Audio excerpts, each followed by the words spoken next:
Hi, I'm Matthew McCabe. Welcome to Miracle Voices. Each episode, we will be delving into stories of forgiveness, healing, and transformation that have come about from integrating the principles of the book A Course in Miracles. If you want to learn more about A Course in Miracles, visit www.acim.org. If you'd like to visit the Miracle Voices site, please go to www.miraclevoices.org. If you feel inspired to make a love offering, please visit us at miraclevoices.org/donate. All donations go to support the work of the Foundation for Inner Peace, the publisher of A Course in Miracles. Now here's your program. Hello, everybody, and welcome back to another edition of Miracle Voices. This is your co-host, Matt McCabe, here with my co-host, Tam Morgan. Tam, how you doing today? I'm doing well today. How are you doing today? I'm doing very well. Yay. Good. And I have your Pacific Coast partner here on with us, Reverend Lisa Windsor. Reverend, welcome to Miracle Voices. Thank you. I'm so happy to be here. This is so fun. And I kind of gave it away there, but where on the Pacific Coast are you, Lisa? So I live near Vancouver, British Columbia, in a city called Coquitlam. So in Canada. And I have grown up here my whole life. Yes, this is where I have been. Well, let's jump into this. Lisa, can you tell us how A Course in Miracles came into your life? Sure. So I actually received A Course in Miracles as a gift for my 22nd birthday. This is so funny, right? Like, I'm 46 now, so this was many years ago. But it was a friend of mine, and she was older than me, and she was a colleague as well. And she was like a mentor. And so she gave me this book. She said to me, I saw this book at my mom's house. I don't really know what it's about. I just know I have to give it to you. So she bought it for me and she gave it to me for my birthday. And it was interesting because I was really not that interested in the Christian terminology. I grew up without spirituality, without religion, so that was a little difficult for me. I didn't understand what it was saying, but I would feel this presence of peace when I would read it. And I treasured it because it came from her. So it was really important who gave me the book. And then, so I kind of had it for, I don't know, maybe like a year and a half or so. And I was pregnant with my first child. And I got really stuck on the idea about not being a body because I was trying to stay connected to my experience of pregnancy. And I don't know, there was whatever was going on during that time. I can't totally remember, but I remember there was conflict in my mind about this. And on some level, I had a crisis of faith. And right before my son was born, I packed up every single spiritual book I had ever read. And I just gave them all away, including A Course in Miracles. So, but it had its own journey with me, and it came back in a second time through another synchronistic event. So I had been fighting with my husband, and I went to a spiritual bookstore to pick something up, and there was a wall of audio CDs. And I knew that I needed something to help me. So I thought, I'm going to get an audio CD and listen to it while I'm driving to work in my car. So there was one that was called something like Peaceful Resolution in Relationships, like something really direct. I thought, okay, well, that's probably the one I need. But there was also another one on the wall that was called The End of Reincarnation. And I don't know why it sparked my attention, but I just grabbed it off the wall. I put the two behind my back, mixed them together, and just thought, whatever one I pick out, I'll take with me. And I pulled out The End of Reincarnation, which was surprising, but I bought it, headed to work. And this audio CD was all about Gary Renard's book, The Disappearance of the Universe. It was all about A Course in Miracles. And it brought me everything I needed to hear to bring the Course back into my life. It laid the foundation, right? The understanding that I needed, and everything it was saying was just like, it was lighting up in my mind. So I bought The Disappearance of the Universe. I studied that for a little while, and then I was ready to buy A Course in Miracles. And at that point, I was very committed to the course. And that was probably when I was about, I don't know, like 25, 26, that I brought it in the second time and was like what you might say, all in with it. Okay. And how did you notice your life changing at all when you started to immerse yourself in this? Well, I think it all came down to like my state of mind. I had recognized that the problem that I was having, the anxiety that I was feeling, was coming from the crazy and chaotic thinking that was going on in my mind. And A Course in Miracles was like an answer to that. I'd never imagined a spiritual solution would come in around that. But it said, like, this is a mind training.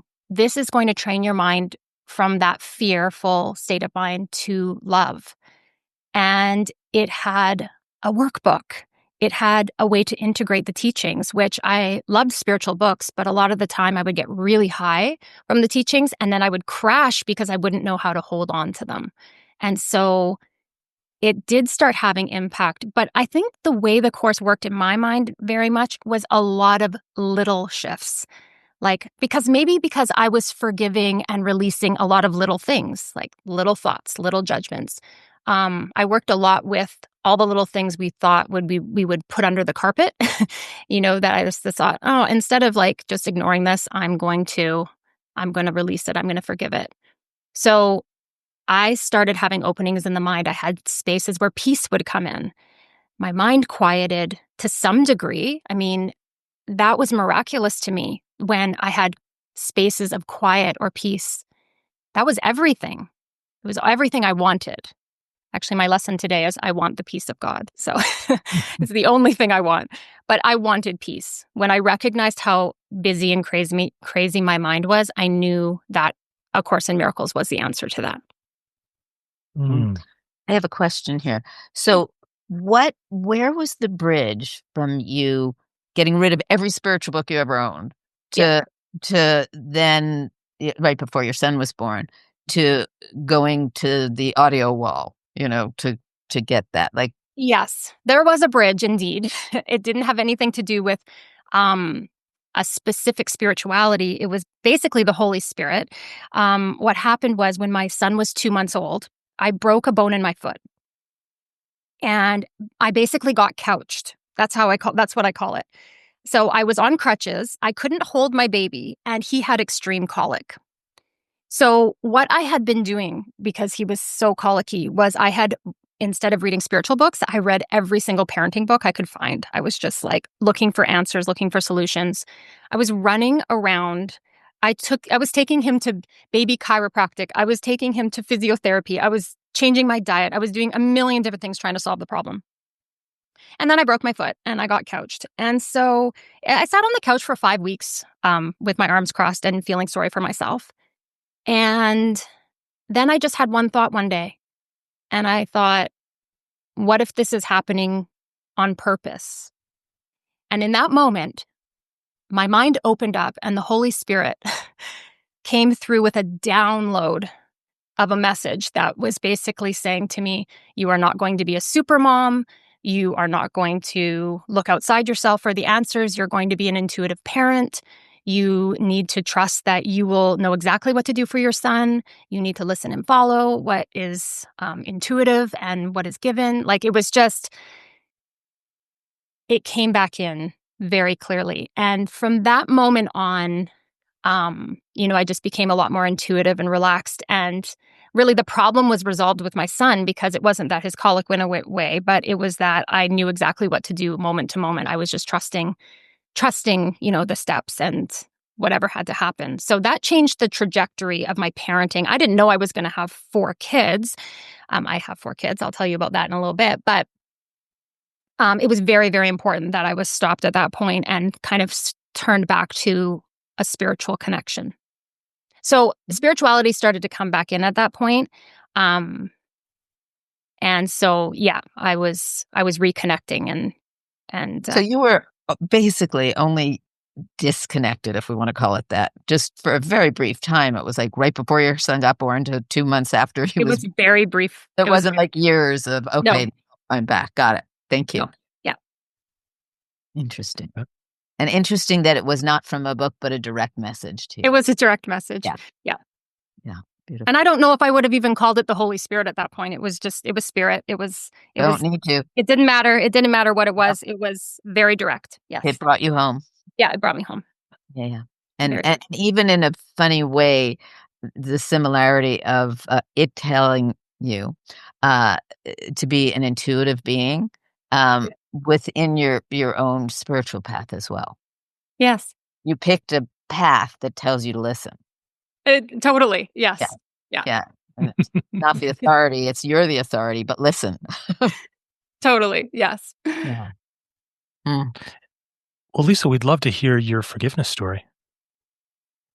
Okay, so you might have questions because it's a kind of a complex story, and I'm having to, of course, like water it down to some degree because it was like basically spanning over 11 years of my life. But this is my big one. This is my big forgiveness lesson, and it is all about the ending of my marriage.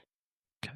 So, how it began. So, I met my husband when I was 21 and he was 28. Now, this is just interesting. The timelines are a bit complicated because when I was 21 and met him, I hadn't really gotten very much into spirituality. But by the time I was 22 and I had received A Course in Miracles for my birthday, I had, during that period of time, read books like Conversations with God and The Celestian Prophecy, and books had come in and they had started to stream in. So I was the spirituality came just after, I feel like, I met my husband. So when we met, we had definitely a shared agreement. I was looking for someone to kind of take care of me. I was feeling insecure about being responsible to take care of myself. I felt like I needed someone to protect me, to love me. And he was totally interested in taking care of me. He wanted someone to take care of. I mean, he just said, "I'll take care of you." It was just, he was very direct about it. And we both wanted a big family. I think that was the other thing. So there was definitely synergy, but it was intense because within 2 weeks of dating, we decided to get married. Within 2 months, we were engaged and living together. And in 10 months, we had a big wedding and were married. And then, so I had officially gotten married at 22. And then between 24 and 30, I had 4 kids. So it was busy and there was a lot of commitment there in terms of our family. So the other thing I want to mention, so I made this vow around my marriage. The other vow I made when A Course in Miracles came back in the second time was I knew it was true, but I felt that I was meant to dedicate my life to living the teachings completely. I literally felt like I would risk my life to find out, do these teachings work? And I don't know why I felt such a deep call, but I knew this was my path and I knew I needed to experience it for myself. So I made this major vow to A Course in Miracles. So here I was at home with the kids, having babies. I was studying the course. I was developing a relationship with the Holy Spirit and Jesus as my guides, talking to them a lot in my mind. And what I noticed at the beginning was that there were parts of my life that I was willing to release to them and other parts that I felt too afraid. So it was sort of like I was seeing that wherever I was willing to let go of some control, I could ask for help and practice forgiveness. So those were areas like one of my first main areas was around food and cooking. And I had a lot of stress around all of that and the responsibility around that. I would say I could ask for help around my body, certain friendships, and a little while in, I could ask more and more about my parenting, just asking to be guided and directed. What I didn't realize, of course, a lot of this is in hindsight now, was that it was actually difficult to tune in about my marriage. Right away, there were a lot of red flags. There were a lot of issues in the relationship, but there was so much joy and love and I don't know, excitement about everything we were doing that I really didn't pay much attention to those things. Um, and I also feel like my husband was kind of an authority in my life. He was older. He was very confident. He seemed to know what he was doing. He was in charge. He was making the money. He was working. He seemed to be the problem solver. So I think in some areas that I just kind of left God out of the picture. Again, not really realizing that. But so I was working the course in certain areas, and then other areas were still closed off in my mind. And the other thing that I want to say about these vows that I made this vow to my marriage, and this vow was like cement in my mind. Okay. Like when I made that vow, the door closed, my mind closed. I had decided this relationship was going to work no matter what. So even the idea, the word divorce it wasn't in my vocabulary. It wasn't somewhere that I could access it in my mind. Um, the idea of it, I didn't think about it. I didn't consider it. It just wasn't even an option. And that kind of coincides with like my family I grew up in. My parents were so committed and still are in their marriage. And I wasn't really around people that were divorcing. So I wasn't, yeah, just like all I can say is it just wasn't really an option. So I get on with life. Over these years when I was married, the issues in the marriage piled up. And a lot of the issues were around money and finances. Basically, my husband was in charge of the money and finances, and he was the one working. And the way that he dealt with those things, I didn't agree. But I also felt like I didn't really have much of a say. He always had like a reason why he had to do it the way he had to do it. But toward the end of the relationship, we were in so much debt. We were just living off like the last few $1,000s of our credit line. We had so much credit card debt. We had years of taxes that hadn't been filed. Like it was a mess. It was a big mess. And it was something like I just was there was stress there, but I didn't know how to fix it, change it. I didn't want to involve myself in it. And again, I was in this closed mindset. So I felt fully dependent on him. I was incredibly busy having babies and raising the kids. And I wasn't questioning the relationship. I really wasn't questioning the relationship as a whole. And just to like give more examples of things that were going on, it was like he was struggling with addictions in different areas, but denying them. But it was very obvious, but I couldn't accept that. So I just kind of agreed that that wasn't happening. And there was also definitely emotional and mental abuse toward me going on, but I didn't recognize it at the time. Like I couldn't see that. I couldn't face that. And I was determined, whatever was going on in the relationship, I was absolutely determined to heal it within the form of the marriage. Like, if we had problems, we ended up, there was a certain time that we ended up in counseling together. Not really because of the main issues, but because he wanted to buy a bar and have a restaurant. And I just knew that that wasn't going to work for my lifestyle. So, like, we ended up trying to work through things that I felt like I could work through with him. And so looking back now, what I realize is that the main ego strategy employed was denial. I denied so many things. So there reached the point where I felt incredibly miserable. And to begin with, I didn't know why I was miserable. But whatever was suppressed and denied was starting to come up. And I kind of hit this point. I mean, there were sort of 3 significant events that happened to really kind of wake me up. But one of them was I was standing in my house and I realized that I was dying, I guess. I felt like I was going to die, that my light was being snuffed out, and that if I stayed in the situation, that I would die. I guess I was shown that. And so I'm very blessed because, again, my dedication to A Course in Miracles during this time was still very strong. So I did turn to the Holy Spirit and Jesus to help me. Like, I needed help. So what happened was the denial started to melt away. And again, I was just getting in touch with how I felt. I felt so miserable. And in that period, I also could start to see the extreme misalignment in the relationship. So, for example, we would be trying to communicate with each other, and I could not understand what he was saying. And I don't think he could understand what I was saying. It was literally as if we were speaking different languages. Like, what we were saying was not landing for each other. We completely stopped hanging out with each other's friends or the people that separated without even really noticing. But I was like, there was just this point where we never hung out with each other's friends anymore. And one of the things towards the end was I was unable to stomach anything he cooked. Like, I felt repulsed by the food he made, which again, he was a good cook. And that was just, again, these signs and signals that when I started to pay attention were very obvious.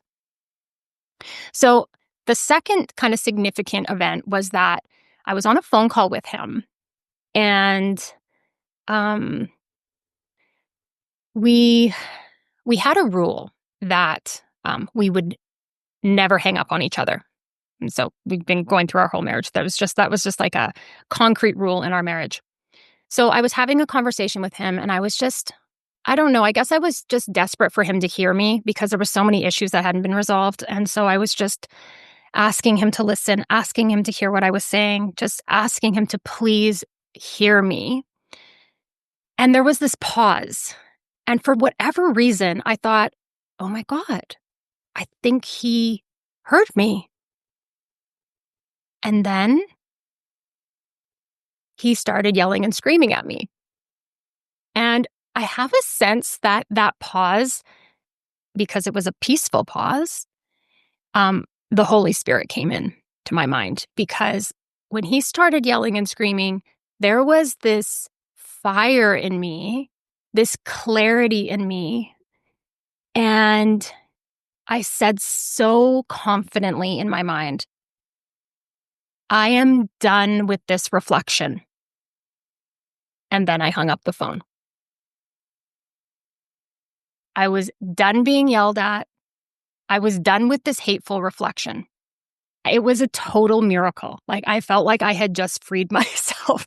I know that hanging up the phone isn't a big deal, but it was a big deal that I freed myself. I went away from the direction of the hate and the upset.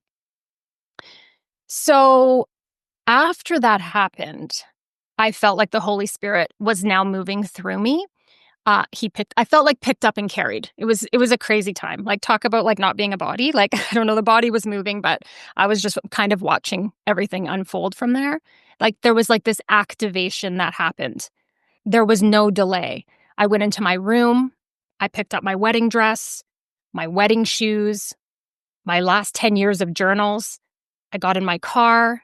I screamed at the top of my lungs. I screamed and I screamed. And then I watched myself take off my wedding ring. And then I drove to a dumpster and threw out my wedding dress and all of my journals. And it just didn't end there. Like, there was no denying what was going on at this point. It was almost as if I couldn't get it in my mind that I was going to get a divorce, I was just going to be shown that I was getting a divorce. Like, this was over. And so I went home and I was inspired to pack up a couple of boxes of my things. No one noticed because it just looked like I'd cleaned up my room. And I was given a vision, a complete clear vision that I was to go to my parents' house. So I told my husband I wanted a divorce. And he said, let's just separate for a little bit. And I heard the Holy Spirit say, you are getting a divorce. Like, there's no middle ground here. And so this was when I had been now married 11 years. And my kids were 2, 4, 7, and 9 years old. So I was now being guided in a new direction. And I have to say that there were a lot of symbols that were there to reinforce this decision. And I needed a lot of symbols. I was a mess. I was a mess. So like the first night that I arrived at my parents' house with the kids, it was Thanksgiving. And so I just accepted. I was so thankful I had landed in a safe place. That night I walked upstairs and I heard the Holy Spirit say in my mind, this was the greatest act of self-love you have experienced. And the thing is that I thought that it was failure around leaving my marriage, and yet he was telling me that this was love. And I just had so much inner support. The Holy Spirit would say, good, bad, or ugly, you're going to love yourself through everything that comes up for forgiveness. And that was important because there was so much ugliness in my mind. There was so much darkness that surfaced in my mind. And so I needed a lot of reassurance about that.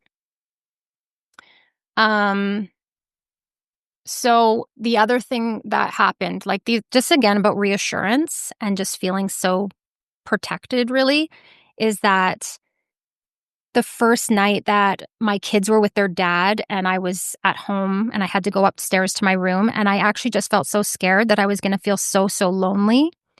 And I went up to my room and I got in bed and I felt the Holy Spirit blanket me with love. Like I literally felt a blanket of love around me. And for the next 2 months, every time I was on my own in my room at night, I would be blanketed with that love. And so it literally was impossible for me to feel lonely. Like you can't feel lonely when you're blanketed with love and you feel God's presence and connection. And I just needed a lot of love. And I think this was about self-love in a lot of ways, because I was dealing with hatred and anger and resentment towards my ex-husband. But what was deeper than that was dealing with the amount of self-hatred and anger and self-condemnation I had towards myself. I was so angry for marrying him, for staying in that situation, for getting myself into a situation like this where where my life was just, it felt like a complete mess. Every day there were forgiveness lessons when I came to my parents' house. I'll just give you a little example of that. One day my dad's in the kitchen and he's talking about how much he loved it when my mom was pregnant. He just loved it when she was pregnant. And then all of a sudden I have this memory come in of all the times that I was pregnant and my husband hated it when I was pregnant. He would just complain. He felt like such a victim. I hate having a pregnant wife. And I remember my response to that was, oh my gosh, I can never be moody. I have to be so good. I'm going to be so easy for him to be around. But he never changed his mind. That was his perspective about it. And I had just suppressed all of that.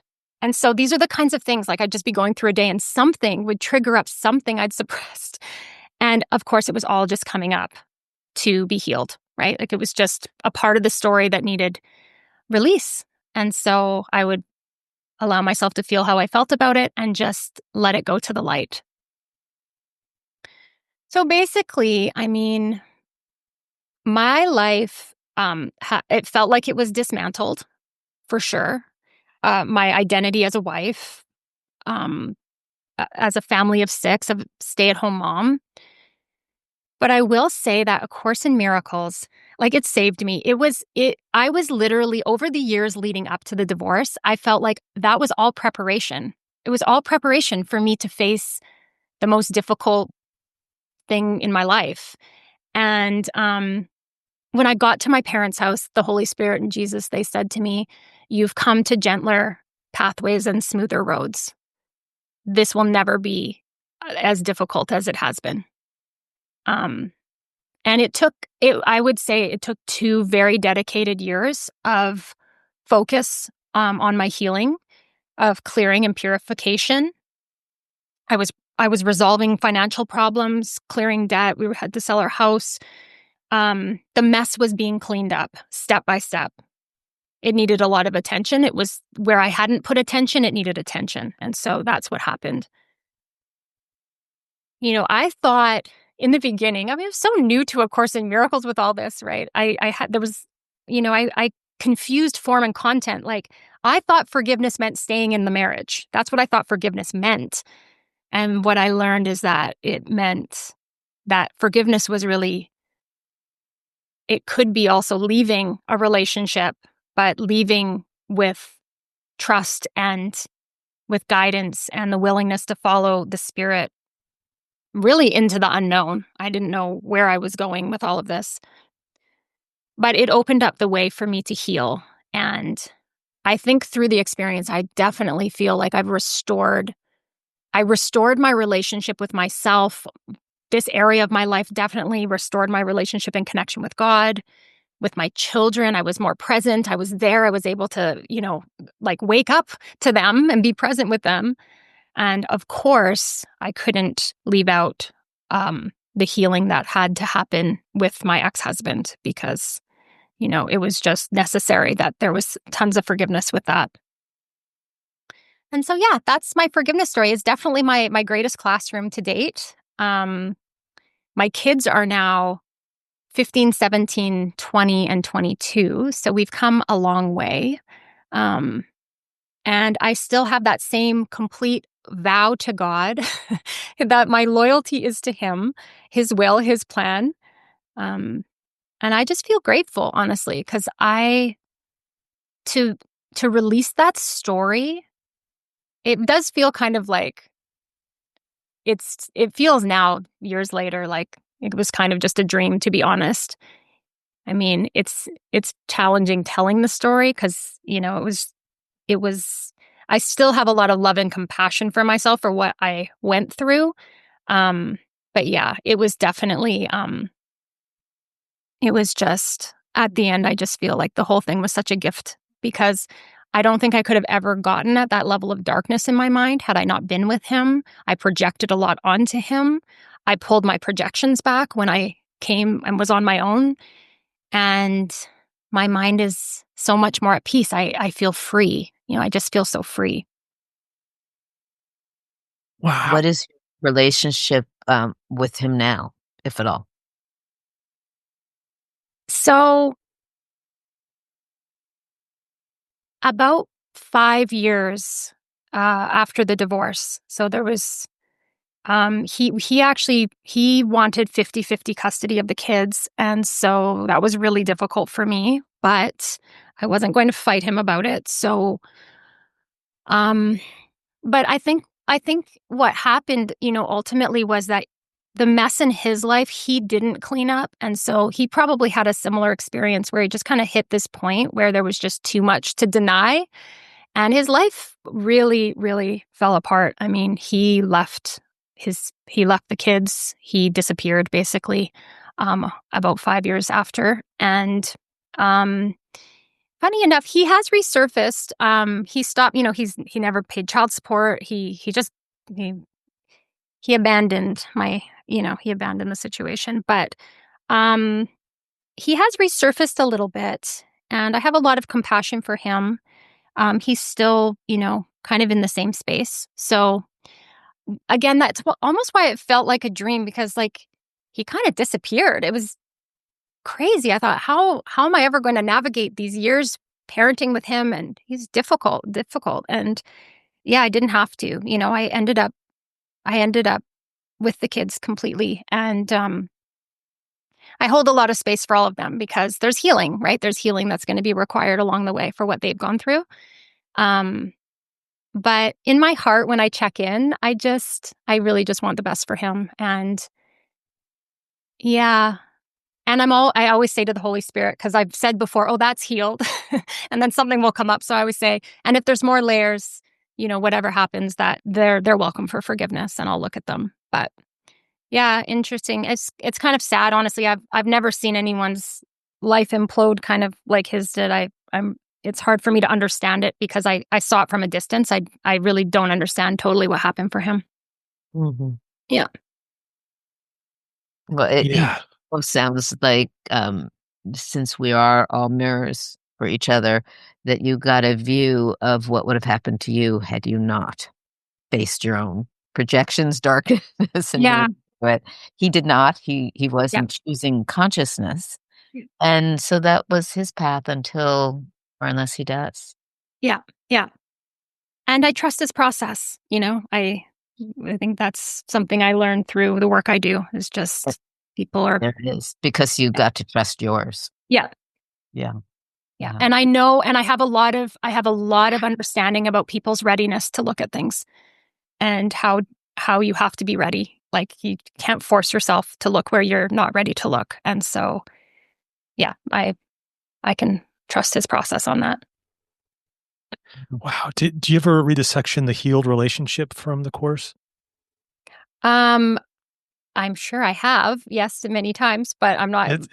Your story perfectly overlays with that Oh, because, really? yeah. Because, you think, oh, I'm going to read this section called The Healed Relationship, and this is going to be rainbows and unicorns. And it's not. It talks about this disjunctive period where it says you've decided in your mind that you're this is this path you're going. You're going to this healing and purification, and everything that, since you've made that decision and asked for that help, things will appear kind of nasty, and the word says disjunctive, and this going apart, some thrashing, but it says keep the faith, keep the candle lit, because it's going to come around, and it's hard for you to see how, but it's because these two things they're not congruent. They have to go apart. Yes, totally. And I was just reflecting on this story, and I thought, this isn't a happily ever after outwardly, externally, but internally, if we hold steady, we find peace. Like it's a miracle that I'm at peace. Like the outward picturing, like it's not that pretty, but there's inward peace. And so, yeah, following it right through, I think that's the hardest part. And I think that's why I am emphasized, and I am telling you, the amount of reinforcement that it was required to hold me steady. The spirit just kept reinforcing, you're on track, hold steady, you're on track. I needed that coming from a lot of different angles. Yeah. Yeah. Oh man, that's great.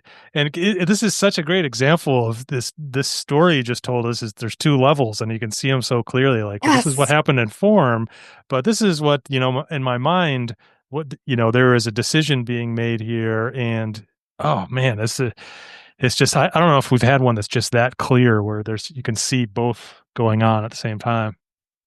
Yeah, I was actually thinking about that because I'm like, is this going to come through clearly? Because I know it's more, I actually had to tell the story, but I was also living the story very much from a Course in Miracles perspective, because I was in my mind, I was paying attention to my mind. So like, even little things where I could see, like, I can't look at that right now, I'm too afraid. It's just like, oh my gosh, like there was so many, it was a very rich classroom, because I was walking through it, but I was also kind of had that greater angle on things and was being shown a lot. And yeah, I have so many, because I've had the course and been applying it like this for basically the last like over 20 years, but I applied it in these classrooms of raising my kids and marriage and divorce and and then after the divorce, what happened? I didn't have a job. I'd never worked. All I'd done was study A Course in Miracles. That's all I did during my marriage. And having to go, how am I going to support my kids? Like, Jesus, Holy Spirit, what am I to do? It's like the whole thing is this ordinary life being walked through, and also being seen through this lens of the course. It's been pretty wild. What was the opening through, employment that moved you? Well, I actually was I was guided during when I was married, I became a spiritual minister, and I was a life coach. And those were that's part of my healing. Part of I was doing like trainings and things like that. And then looking at that, I actually started Modern Miracles Academy. So I became a spiritual coach, and I started teaching A Course in Miracles. And actually what came through, it was, again, these just blow my mind miracles. I used to say to Jesus, where are the devoted ones? Because I had this fire about A Course in Miracles that was just hard to explain. People would leave my life because they're like, you're too much. You're just too much with this course. But I couldn't. It was just burning so bright. And I was I was contacted by a metaphysical ministry in British Columbia, and they said, can you train spiritual ministers with A Course in Miracles? Can you do a training so that, and we can ordain them? And I checked in with myself and I thought, oh my God, that's probably the one thing I can do. I'm like, I think my whole life has prepared me to do this. Who would have ever thought? I literally thought Jesus sent me an email in my inbox when he asked me that. Like when I got that email, I was like, this is crazy. So I created a minister training program. And yeah, I've been doing that for I think this is maybe my 9th year or so. Anyways, yeah. So Modern Miracles, I teach A Course in Miracles. I do spiritual counseling. I train ministers. I take people through the workbook. I just, I'm just hanging out with everyone on the path who wants to just really live it and apply it and work through it. Yeah. Devoted ones. The devoted ones. Exactly. Yeah, exactly. Here they are. Take them. Yeah, they came. Yeah, they came. Yeah. I was like, oh my God, thank you. Thank you. Thank you. That's wonderful. Lisa, is there a particular course passage or quote that is your go-to that you really love? Okay, the one I could talk about endlessly is forgiveness is the key to happiness. Now, when I talk about this, I need everyone to hear this. We're all seeking for happiness. And in the course, it's telling us very directly, forgiveness is the key. So what I want and my desire for everyone is to say, okay, then tell me more about this forgiveness thing, right? It's like, oh, forgiveness is the key to happiness. And we carry on in our day. I'm like, no, stop there. Forgiveness is the key. This is what you've been seeking for. So I always make jokes about that because I think we just read right by it. And then, it's like, can we stop there? Can we really pause there and look at that? Why isn't anyone asking what forgiveness is if that's the case? Anyways, yeah. So I love forgiveness is the key to happiness. Actually, my youngest son told me the other day, Mom, you and me are going to get tattoos and we're going to get forgiveness is the key to happiness. Oh. Yeah, it was really, really cute because I always say, whenever we have stuff come up, I'm always saying, forgiveness is the key to happiness, Cash. Yeah. So cute. Yeah.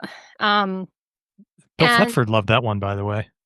Oh, he did? Oh, that's yeah, nice. that was I think I remember in Carol Howe's book, she said that was his go-to. Oh, yeah. Yeah. It's so simple, but it's the answer. Yeah. Yeah, good.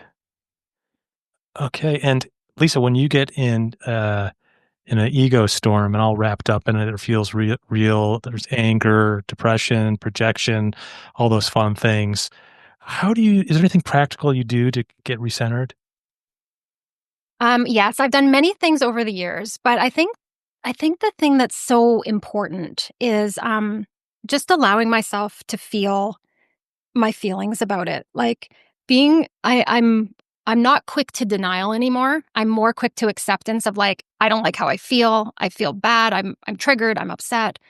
And just giving myself some space to express that. And whether I express it to someone in my life that can hold space for me, or I just say it in my mind, or I go journal. Sometimes I lie on the floor and just feel the discomfort of what is rising up. And I just try, just make space for it to flow through. So there's a lot of like self-awareness around just the trigger and allowance of that to give it space. The Holy Spirit has for many years tells me over and over, this is not happening to harm you. It's happening for your healing. So just that that retranslation of like these triggers, these upsets, like therefore our healing, they hold a purpose. Super, super helpful to remember. And then of course, just like as soon as I can remember, just asking the Holy Spirit and Jesus just saying, please I'm giving this to you. I'm asking for another way to see. Please show me another way to see this. Just remembering that I want peace. And then the other thing is, and this comes in actually recently, is Jesus has been really into miracles lately. I actually did just a series on the 50 miracle principles. And he's saying, don't forget about the miracle. Like you get into the heavy healing and then you forget, you're in the heaviness. And he's like, you are activating miracles. So I love that. I'm like, I'm open to the miracle. I'm remembering like this brings the miracle. This activates the miracle. If I express this, if I release this, a miracle is given. A miracle. It's replaced by the miracle. So I kind of love that. Like whenever I can remember about the miracle, I'm like, yes, I want the miracle. That's kind of my process. I mean, it's definitely like, I also think it's super helpful when we're in the ego storm, when we can get in touch with the fact that it's happening in our mind, that it's mine, whatever's going on here. I can see it's in my mind, it's my emotion, it's my reaction, it's my thoughts. Then I have the power to release them. I'm empowered instead of helpless. Super helpful. And just lots of love and compassion. Lots and lots of that. Yeah. And Lisa, just for fun, we like to ask, what's your favorite comfort food? Okay, so this is one that my mom has been making my whole life, and I now make for my children. We call it cottage cheesecake. So it's a cake. It's got cottage cheese in it. We make like a really sweet strawberry sauce because the cake itself isn't super sweet, but we make a sweet strawberry sauce, kind of usually like a warm strawberry sauce that goes on top, and with sour cream. And I have to say about this one, it is literally eaten in my house for breakfast, lunch, dinner, or dessert. It does not matter. If there's cottage cheesecake, we're eating it for the next meal. It does not last. It never lasts. Yeah. Yum. That's great. I know exactly what you talk about is because there's a pie in the fridge. It's like the moment I wake up in the morning, like my eyes, the eyelids move. That's the first thought I have is there's a pie in the fridge. Yes, 100%. Yeah. Yesterday, my daughter had made an apple cake. And I went downstairs and I saw the apple cake. There was like a big piece left. And I thought, okay, perfect. I'm having apple cake for breakfast. And then I took my dog for a little walk and I came back and the apple cake was gone. Oh, her, that was a big piece. Now, granted, she had made it, but I said, I didn't even think I had to tell you that I was going to have some. It was so big. Anyways, it was just so hilarious. I thought, oh my gosh, I had to forgive the apple cake because I really thought that was there for me. Yeah. Special relationship with the apple cake. But, right. Yeah, I've been there. Forgiveness is the key to happiness. Right? Yeah. Look what that apple cake Yeah. did for you. Yeah. Yeah. A gift. But a kindness. Yeah. Lisa, before we close, tell listeners where they can find you and connect with you online.